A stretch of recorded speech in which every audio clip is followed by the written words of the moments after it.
look at this Eken action camera. I was looking for a camera that for a reasonable price had 4K 30 frames per second, 4K 15 frames per second. They're pretty easy to find out there. But 30 frames per second, I've had a little trouble finding it, but this did offer it, and it was on Amazon, and it did give a, it did have a very good series of reviews, so I thought I would look at it. I'll take a look at it. It appears to be 100% compatible with Hero 4, at least mounting accessories, and it does have a pretty good set of accessories here. Okay, that's pretty nice. It has a small selfie stick. It has a battery pack of sorts here. Let's take it out. Look at the case. Okay, this is a box opener, so I won't know all the particulars about it, but I did want to give it a quick look and see if it is size compatible with the Hero 4, and that's pretty close. Basically, I want to use this on a 3-axis gimbal, and I need something. I don't want to put my Hero 4 permanently on a gimbal, and I don't want to be taking it off and on. So I needed another 4K camera that would fit on that gimbal. There's a pretty good selection of bits and pieces here.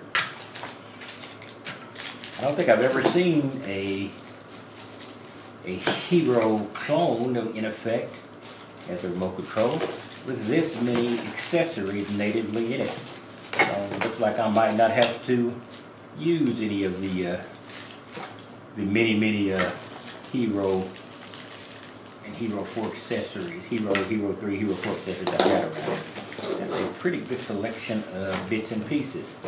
Alright, this is pretty cool.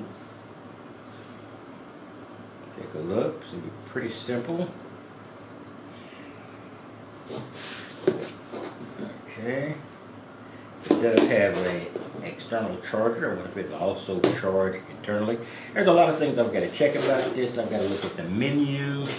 I've got to check some things out. But it seems to fulfill the one requirement I had, in that without the battery, without the backpack, it is pretty much size compatible with the Hero 4 Black.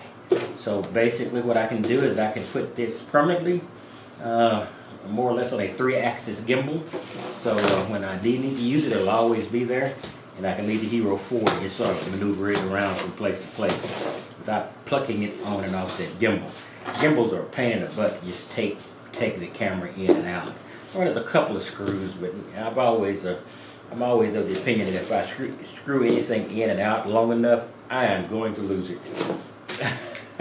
That's just the way it works with me. It's got the 2 4-gig remote. So I'm going to look at this, and I'll be doing a review on this when I get it on the gimbal, and when I have read all of the paperwork and the requirements. Like I said, the only thing I was looking at is one that is size compatible and 4K 30 frames per second, and it appears that this might be the case. It probably won't have all the bits and pieces like the super view, and let's have a time-lapse mode, a burst photo mode. Alright, you'll take a little study on this. One thing about every new camera you get, you've got to re-educate yourself. Alright, that's it for the box opening for this, and I will be looking at this over the next week or so. You know, I never do a review without usually 3 weeks to a month of work with it, so be patient, and I will come out with the review of the Eken 4K Ultra HD plus 360 VR. It's pretty interesting. It's got a Sony sensor, and the two main sensors in the world are basically the Hero sensors and the Sony sensors, at least in action camera format. And so we'll get this up and going. Like I said, it's the Eken, and it's one of the few 4K 30 frames per second. I'm sure there's more out there. I wasn't that seriously looking for it, but when I did stumble across it, I had to grab it. So there's probably more out there, but this was about $100, 99 bucks or so. So that's pretty cheap, and probably less than a quarter the price of the of the Hero 4 Black, and it is basically the same profile as the Hero 4 Silver.